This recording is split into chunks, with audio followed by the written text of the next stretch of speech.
Comisión Permanente de Economía, Finanzas y Desarrollo. También forma parte del Comité Preliminar de Postulaciones Electorales. Te preguntaba por las sanciones.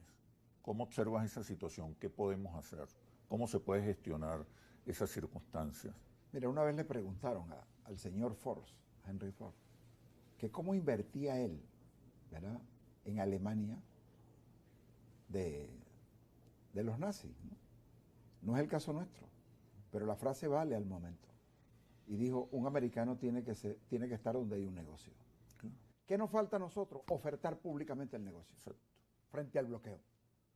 ¿Está Sin dispuesto complejo. las empresas americanas a desechar a 70% de los mayoristas venezolanos avalados por cartas de crédito de banco público en la medida en que la OFAC elimine las sanciones al Banco Central y a la banca pública que en estos momentos lo tiene? Bueno, entonces que decidan los empresarios americanos. ¿Están dispuestos a rechazar ¿Están dispuestos a rechazar una importación de vehículos americanos? la fuente de petróleo más importante del planeta? Oye, ¿están dispuestos a desechar la actualización de los talleres mecánicos a través de su cámara, como yo en una oportunidad lo hice como gobernador? Nosotros traímos insumos para actualización. Había el diagnóstico automotriz que no había llegado a Venezuela, que era, a un carro se le metía un aparato y ahí te decía si era el corazón o era la batería lo que le estaba fallando. Bueno, sencillamente nosotros tenemos que actualizar nuestros talleres mecánicos. Ahora, ¿dónde están los insumos? Los insumos son americanos, porque aquí el parque automotor sigue siendo americano. Ahora, ¿están dispuestos los empresarios americanos a dejarse que en el bloqueo de liberación de los instrumentos financieros de PDVSA, donde están comprometidos jubilados americanos, empresarios americanos, cajas de ahorros americanas que han comprado sencillamente porque la OFAC no le quita las sanciones a ese mercado? ¿Pero qué hacer entonces? Yo creo que nosotros tenemos que exponer sin complejo lo que tenemos que ofertar como comercio. Okay. ¿Y en el campo petrolero, en el terreno? Y en todos los campos. Si tú dices, hay unos campos marginales de Maracaibo, aquí están las posibilidades. Cuando hablas sin complejo, ¿qué quieres decir? Bueno, que yo creo que a veces... aceptar el chantaje ideológico, por ejemplo. Yo creo que hay una discusión, digamos, solapada, pero la hay, ¿verdad? ¿Y qué pasa? También la hubo con Chávez. Mira, yo me recuerdo cuando Chávez le entregó en el gobierno de Uribe, digamos, le facilitó, porque no es que le entregó a la comunidad andina en la relación binacional, $8.000 millones. Y el presidente era Uribe. Y yo participé junto con el presidente Chávez en esa arquitectura y era correcto lo que se hizo, ¿verdad? ¿Por qué? Porque se trataba, digamos, de fortalecer una relación binacional. Colombia tuvo más ventaja frente a nosotros, bueno, porque nosotros no actuamos en el momento como debimos actuar a partir de la apertura que Chávez dio. La gobernanza no es rígida. Nosotros tenemos que pasar no a una ofensiva del discurso político frente al bloqueo, tenemos que pasar a una ofensiva del discurso económico. ¿Qué representa Venezuela? Tenemos 2 hoteles en Nueva Esparta. 2 hoteles en Nueva Esparta, abandonados, en manos de Fogade.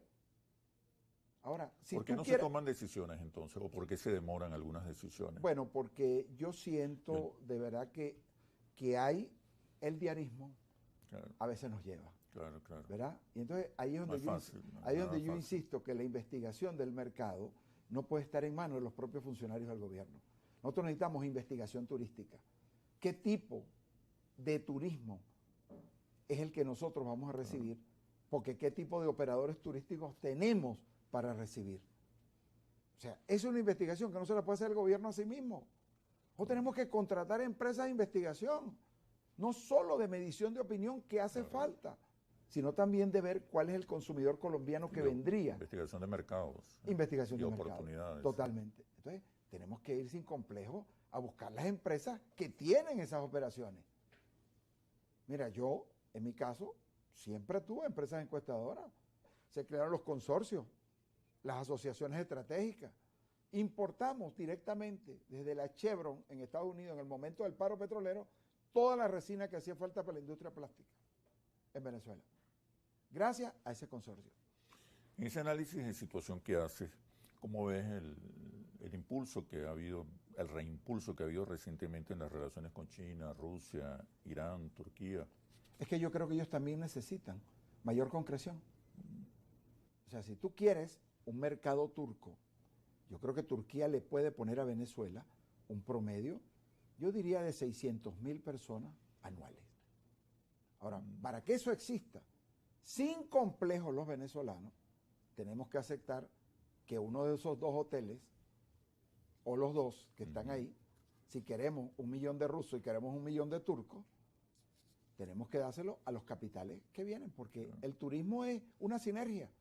Yo no solo tengo la agencia de viaje, tengo el hotel para el turista que viajó y yo mismo recibirlo en Margarita, o recibirlo en Adícora, o recibirlo en Puerto Cabello.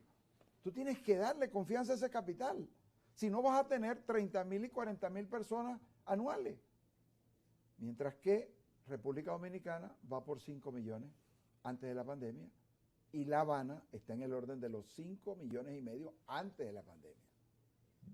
Lo que te está diciendo es que el turismo ahora, ¿cómo invirtieron los capitales franceses en La Habana? Los hoteles. Los hoteles son de capitales franceses, son de capitales canadienses, son de capitales españoles, capitales europeos. Y la revolución no ha dejado de ser revolución. En el terreno petrolero, ¿qué estás planteando? ¿Qué se puede hacer? Yo no soy muy experto en esa materia, ¿no? ¿Verdad? No sé la relación con Chevron ha sido muy exitosa. Bueno, las condiciones muy atractivas. Yo creo que ha sido por lo menos una garantía de operatividad. Entonces, ¿qué siento yo? Que nosotros tenemos que colocar la oferta en el mercado, abiertamente. Abiertamente. Y decir, estos son los pozos marinales que hacen falta. Y hacer una oferta pública. ¿A quiénes? A quienes nos intentan no desbloquearnos. Porque aquí se trata de una ofensiva económica. Estados Unidos está atravesando una crisis, ¿verdad? Que no creo que ellos la subestimen, sobre todo en un periodo preelectoral. Entonces, ¿tú crees que pueden presentarse oportunidades para una flexibilización de las sanciones? Una flexibilización moderada, pero bueno, flexibilización fíjate, al fin. Yo voy a cometer, porque tu programa me permite a mí no desahogarme, sino expresar lo que siento, ¿verdad? De eso se trata. Expresar lo que siento. Fíjate, yo voy a cometer tal vez otra imprudencia porque no me corresponde a mí como competente, como funcionario ni como diputado, pero yo soy un partido que acompaño la gestión del gobierno. Y como acompaño y seguiré acompañando la gestión del presidente, porque creo que él ha sido asertivo, y su operadora, que es la vicepresidenta de la República, ¿verdad? Fíjate, yo te voy a plantear un caso, el caso de Trujillo. Este señor botó unos tomates. Y yo me pregunto, ¿dónde estaba el alcalde de ese pueblo? Que no agarró la camioneta, porque tiene la seguridad que no está a pie. No agarró su camioneta y se la ofreció a ese productor de tomate. Y en la propia camioneta de la alcaldía, en este momento de crisis, de bloqueo y de escasez, entonces yo digo, ¿qué tenemos? ¿Funcionarios o líderes locales? Entonces, yo digo que nosotros tenemos que actuar de la misma manera. Y fíjate lo que yo te voy a proponer públicamente. Yo creo que nosotros, en términos de negociación de la deuda externa, nosotros necesitamos a Francisco Rodríguez y a Nelson Merente. Ambos, uno cumplió funciones loables, económicas. Mira, las cajas de ahorros han sobrevivido porque la capitalización en bonos de deuda pública de PDVSA son la garantía que tienen el 40% de las cajas de ahorro en Venezuela en este momento. Pero segundo, Francisco Rodríguez, ¿por qué? Porque no es del gobierno. Porque es un vocero ante los sectores económicos internacionales. Y yo digo, ahí están los pasos. No solo una oferta pública, sino funcionarios que negociaron con credibilidad, pero además que tienen confianza. Son confiables. Uno, porque representa un sector que nos adversa, pero en un propósito común de república. Mira, te quiero decir, pues yo a Francisco Rodríguez no lo conozco, conocí a su papá, ¿verdad? Pero yo conozco a Nelson Merente y conozco su especialidad. Mira, y sé los celos que a veces generan uno. Mira, yo te puedo decir en mi caso, ¿no? Los celos que a veces se generan porque fui gobernador 15 años, ¿verdad? Ahora las ganas las tengo cruditas, ¿verdad? Pero eso no significa que yo haga una política aparte, no, yo respeto a la gobernadora y la quiero ayudar más, si ella lo permite. Esperemos que sí. Mira, quiero que en este ya último bloque profundicemos sobre la situación del Consejo Nacional Electoral. Okay. Ya venimos. ¿Qué sucede en el país? Tendencias del acontecer nacional en análisis situacional.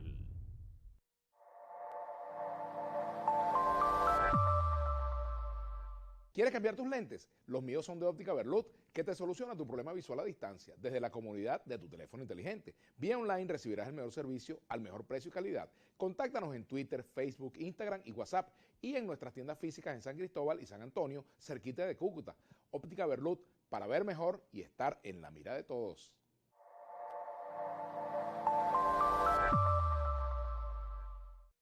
¿Qué sucede en el país? Tendencias del acontecer nacional en análisis situacional. Nos acompaña Didalco Bolívar, diputado a la Asamblea Nacional, miembro de la Comisión Permanente de Economía, Finanzas y Desarrollo. También forma parte del Comité Preliminar de Postulaciones Electorales. Hablando de ese comité, ¿cuál es la función? ¿Qué tarea tiene por delante? Bueno, tú sabes que Una vez que ya renunciaron todos los rectores del Consejo Nacional Yo formé Electoral. parte de la comisión anterior que designó el CNE que renunció ahorita, ¿verdad? Lo que significa que se está cumpliendo la norma. Hay una renuncia de 5 funcionarios principales y 6 suplentes. O sea, hay un vacío institucional. ¿Qué lo cubren los renunciantes? Porque deben permanecer en el cargo hasta tanto no haya una sustitución. Ahora, ¿qué se le está dando? Cumplimiento a la Constitución. Más nada. Frente a una renuncia, ¿qué hace la Asamblea Nacional, que es la competente de acuerdo a la Constitución? ¿Verdad? El presidente Jorge propone una comisión por acuerdo unánime. Ahora vamos a la selección de la sociedad civil. El presidente, el diputado de Sandrelo, ¿verdad? Que yo te aconsejaría que lo invitaras a él, de verdad, porque él es el presidente de la comisión. Yo solo puedo darte estos detalles porque es una comisión técnica, ¿no? Y en esto, de verdad... ¿De qué se va a encargar esa comisión? Esa comisión de hacer el llamado, como ya se ha hecho, a la sociedad civil, para que a las universidades, para que postulen sus candidatos. ¿Verdad? ¿Y qué significa? Vamos a seleccionar los 10 miembros que faltan para la comisión completa. ¿Qué nos dimos ayer? Un plazo, menos de 70 días, cumpliendo la norma, la ley electoral y la Constitución, para que tengamos un nuevo CNE. ¿Por qué? Porque nosotros queremos ir a elecciones. Y el presidente Nicolás Maduro quiere elecciones. Y el PSUV, lo ha dicho Diosdado Cabello, quiere elecciones. Nosotros tenemos que formalizar la institución que lo rige. O sea, no entramos en ninguna crisis ni nada parecido. No, por supuesto. Esto es una situación normal. Hay un vacío de renuncia, se llena por la vía constitucional. ¿Qué están funcionando los poderes? ¿Qué pueden esperar los venezolanos de este nuevo Consejo Nacional Electoral? La calle opina con cierta suspicacia, relaciona esta renuncia y la necesidad de designar un nuevo Consejo Nacional Electoral con el tema de las primarias. ¿Qué podemos esperar? Bueno, yo en principio lamento la renuncia del doctor Calzadilla, ¿no?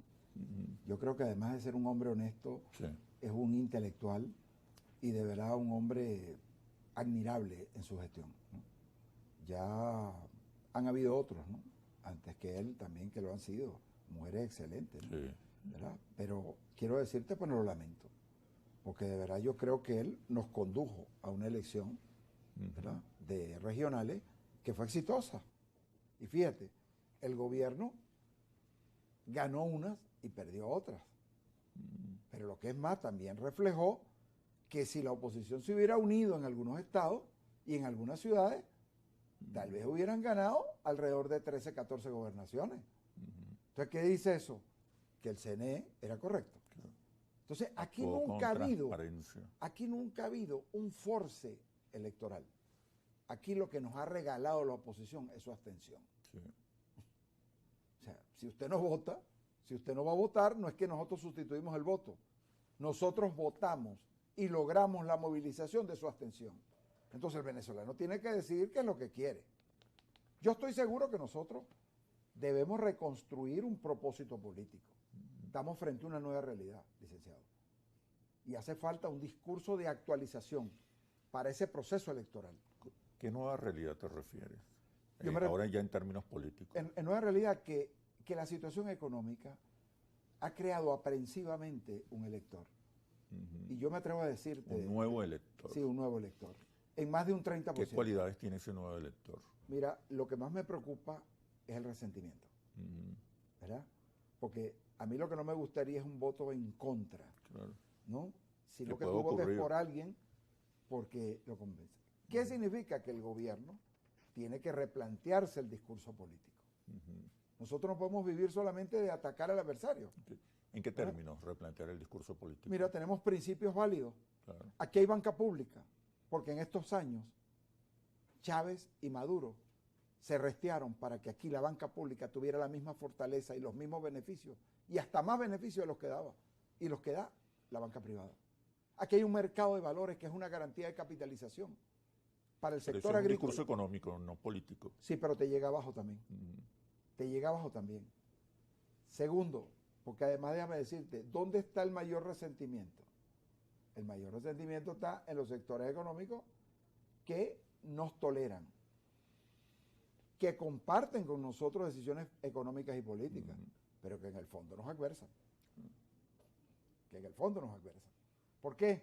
Porque nosotros tenemos que tener un discurso. El principio del socialismo humanitario es lo que une hoy más del 70% de la población. Ese concepto. El capitalismo financiero no tiene vigencia hoy. Y nosotros lo hemos demostrado. Fuimos los creadores del microcrédito, del emprendimiento en Venezuela. Se ha hecho un esfuerzo indiscutible. Claro, pero eso hay que para relanzarlo con un impulsar propósito el político. emprendimiento. ¿Verdad? Sí. Y yo siento que esa es la mayor contribución. Ahora, ¿qué te lo da? El diagnóstico. Claro. Tú no puedes ir a una batalla solamente por intuición. Sin conocer Tienes al que ir por medición. adversario. Y aquí hay varios tipos de electores. Va a haber un elector en la frontera, porque el problema de Colombia va a incidir sobre el resultado venezolano. De eso no tengo la menor duda. ¿Verdad? Lo que pase con Petro en las regionales y las municipales va a incidir en las nacionales nuestras. Y en América Latina. También. En ¿Por los qué? procesos Porque progresistas que se iniciaron en América Latina. totalmente. ¿Por qué? Porque tú tienes que reconocer que Chile, que es un gobierno de izquierda, con diferencia, pero es un gobierno de izquierda, que Lula va a defender el derecho de los venezolanos a votar en esta elección. Claro. Entonces tú no puedes medir que no, que vamos, no. Hay que aceptar que unos emigrantes que están hoy nacionalizados y se quedaron en esos países van a resultar ser votantes nuestros. Okay. Y la frontera caliente que está ahorita, desde el punto de vista político, también va a tener una incidencia. Estamos hablando de más de 3 millones de votos que están en discusión de un propósito político. 3 millones es mucho. Bueno, bastante. es lo que yo calculo. Sí, Es lo que yo una calculo. fuerza Te estoy hablando del norte muy de Santander. influyente, muy influyente. Te estoy hablando del norte de Brasil. Bueno, Didalco, muchísimas gracias por No, este gracias a ti, análisis por favor. de situación, este análisis situacional. Espero vamos a seguir conversando. No, gracias por la invitación, de verdad. Nos vemos en un próximo análisis situacional por Globovisión, periodismo libre, independiente, responsable y veraz.